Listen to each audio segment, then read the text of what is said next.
Hi tears, welcome back. எல்லாரும் எப்படி இருக்கீங்க? நல்லா இருக்கீங்களா? இன்றைக்கி நம்ம வீடியோவில் நம்ம பார்க்க போகிறது, நம்ம வீட்டில் இந்த மாதிரி நம்ம மாதக்கணக்காக ஸ்டோர் பண்ணி வைக்கிற நம்ம வீட்டில் இருக்கிற அரிசி, பருப்பு, பயிறு இதில் எல்லாம் நமக்கு இந்த மாதிரி வண்டெல்லாம் ஏறாமல் இருக்கிறதுக்காக வேண்டிட்டு நம்ம வீட்டில் நமக்கு செய்யக்கூடிய ஒரு அருமையான டிப்புங்க தாங்க நம்ம இன்றைக்கி நம்ம வீடியோவில் பார்க்க போகிறோம். அது மட்டும் இல்லைங்க, உங்கள் வீட்டில் இருக்கிற அரிசியிலெல்லாம் வண்டு ஏறிச்சுன்னா நிமிஷத்தில் அந்த வண்டெல்லாம் துரத்துறதுக்காக வேண்டிட்டும் ரொம்பவே பயனுள்ள டிப்புங்க தான் நம்ம பார்க்க போகிறோம். அப்போ எல்லோரும் வீடியோ ஒன்றும் ஃபுல்லாக ஸ்கிப் பண்ணாமல் பாருங்கள். வீடியோ பிடிச்சிருந்தா மறக்காமல் ஒன்று லைக் பண்ணுங்கள். அப்போ நமக்கு நம்மளோடது முதல் டிப் ஒன்று பார்த்துடலாங்க. நம்ம வீட்டில் இந்த மாதிரி பருப்பு, பயிறு இதெல்லாம் நம்ம இந்த மாதிரி ஸ்டோர் பண்ணி வைக்கும்போது சீக்கிரமாகவே அதில் வண்டெல்லாம் வர்றதுக்கு சான்சஸ் இருக்குது.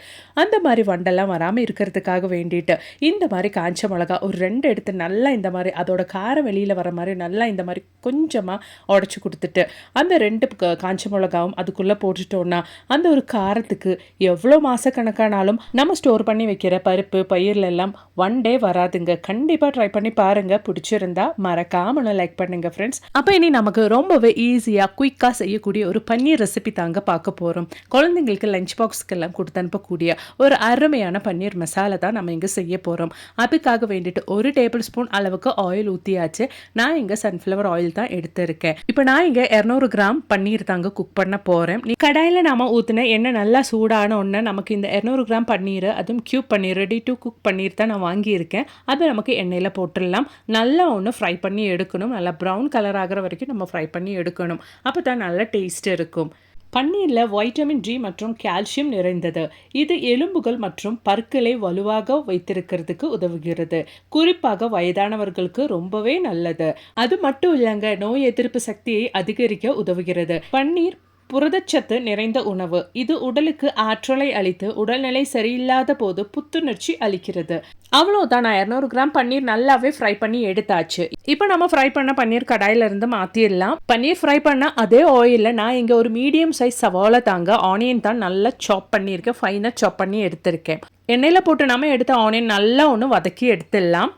இந்த ஒரு பன்னீர் நம்ம வாரத்தில் ஒரு நாளாவது சாப்பிட்றதுனாலேயே இரத்த சர்க்கரை அளவை கட்டுப்படுத்த பன்னீர் நமக்கு ரொம்பவே உதவுகிறதுங்க. பன்னீர் புரதம், கால்சியம், பாஸ்பரஸ் மற்றும் வைட்டமின் B12 போன்ற அத்தியாவசிய ஊட்டச்சத்துக்களின் சிறந்த ஆதாரமாகும்.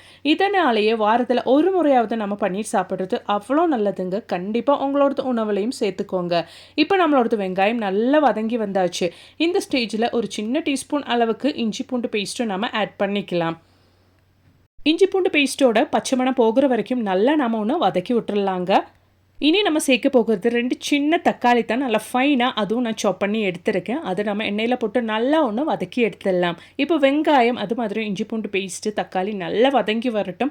அதுக்காக வேண்டிட்டு கொஞ்ச நேரம் கடாய்க்கு நம்ம லிட்டு போட்டு ஒரு 5 நிமிஷம் டைமுக்கு லோ ஃப்ளேமில் போட்டு நம்ம குக் பண்ணி எடுத்து வெங்காயம் தக்காளி நல்லா குக் ஆகிற வரைக்கும் நமக்கு சீக்கிரமாக செய்யக்கூடிய ஒரு சீக்ரெட் பன்னீர் மசாலா செஞ்சிடலாங்க.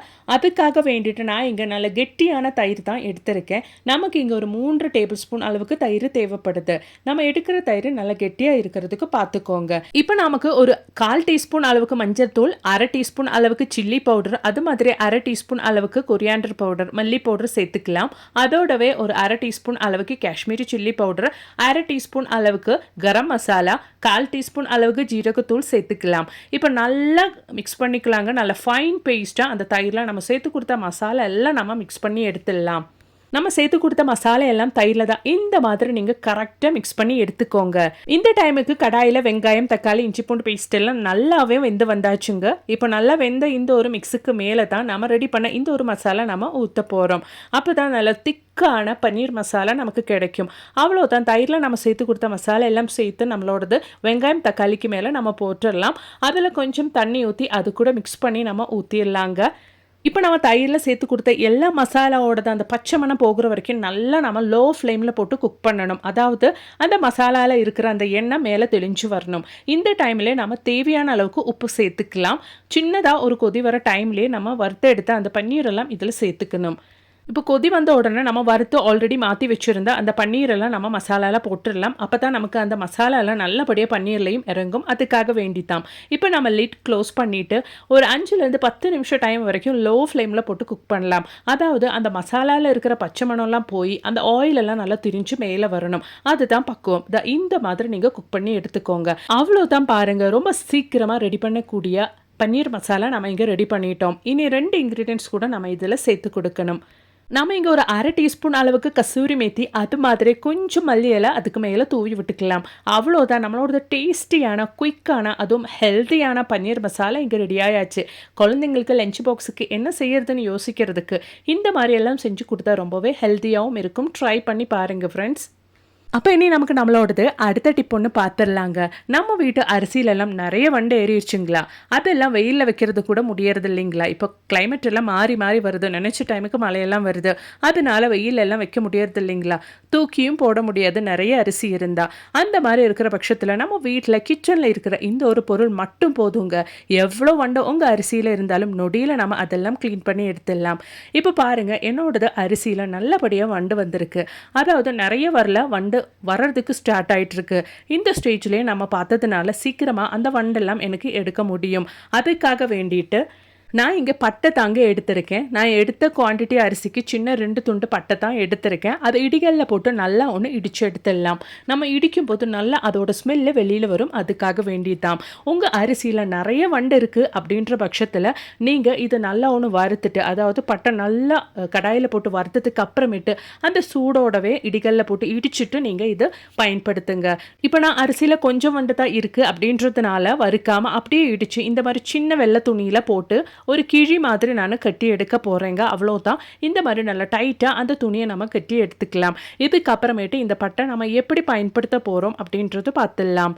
அவ்வளோதான் பாருங்கள், வண்டு இருக்கிற அரிசிக்குள்ளே நம்ம ரெடி பண்ண இந்த ஒரு கிழி இந்த மாதிரி உள்ளே நீங்கள் வச்சு கொடுத்துக்கோங்க. அந்த ஒரு பட்டையோட ஸ்மெல்லுக்கு உள்ளே இருக்கிற வண்டெல்லாம் தலை தெறிக்க வெளியில் ஓடி போயிருங்க. அதுக்காக வேண்டிட்டு நீங்கள் வெயிலையும் வைக்க வேண்டாம், நிறைய அரிசி தூக்கியும் போட வேண்டாம்.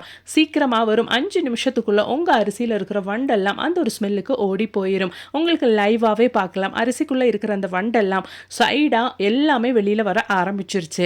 இந்த மாதிரி நீங்கள் செஞ்சுட்டிங்கன்னா வெயிலும் தேவையில்லை, அது மாதிரி நம்ம சும்மா வீணாக தூக்கி போடணுன்ட்டும் அவசியம் இல்லைங்க. கண்டிப்பாக நீங்கள் ட்ரை பண்ணி பாருங்கள் ஈஸியாக உங்களுக்கு அது லைவாகவே பார்க்கலாம் எவ்வளோ அந்த ஒரு ஸ்மெல்லுக்காக வேண்டிட்டு அந்த வண்டெல்லாம் வெளியில் வருது அப்படின்றது. அப்போ இனி நமக்கு நம்மளோடது அடுத்த டிப் ஒன்று பார்த்துடலாங்க. அதுக்காக வேண்டிட்டு பூண்டு தாங்க நான் எடுத்திருக்கேன். அது இந்த மாதிரி காம்போடு நீங்கள் எடுத்துக்கோங்க. அதுக்கப்புறமேட்டு அந்த பூண்டோட காம்பில் இருந்தும் பூண்டில் இருந்தும் அந்த ஒரு ஸ்மெல்லு வெளியில் வர்றதுக்காக வேண்டிட்டு ஜஸ்ட்டு நம்ம இடிகளில் போட்டோன்னு இடித்து மட்டும் எடுத்துடலாம். அதனாலே அந்த பூண்டோட ஸ்மெல்லு நல்லபடியாக வெளியில் வருங்க. அதுக்காக வேண்டித்தான் ஜஸ்ட்டு இந்த மாதிரி அந்த ஒரு காம்பும் சேர்த்து நீங்கள் இடிச்சுக்கோங்க. இனி நம்ம இடித்து எடுத்த இந்த ஒரு பூண்டு எதுக்காக பயன்படுத்த போகிறோம் அப்படின்றத பார்த்துடலாம்.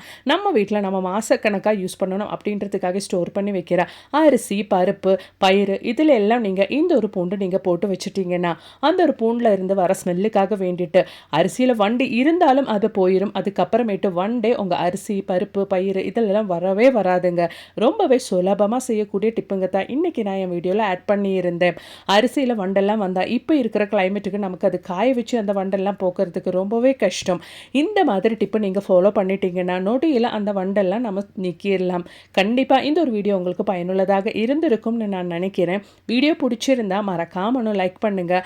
அது மட்டும் இல்லைங்க, நல்ல நிறைய வீடியோஸ் நான் என் சேனலில் ஆட் பண்ணியிருக்கேன். அதுவும் கூட கொஞ்சம் செக் பண்ணி பாருங்கள். தேங்க்ஸ் ஃபார் வாட்சிங்.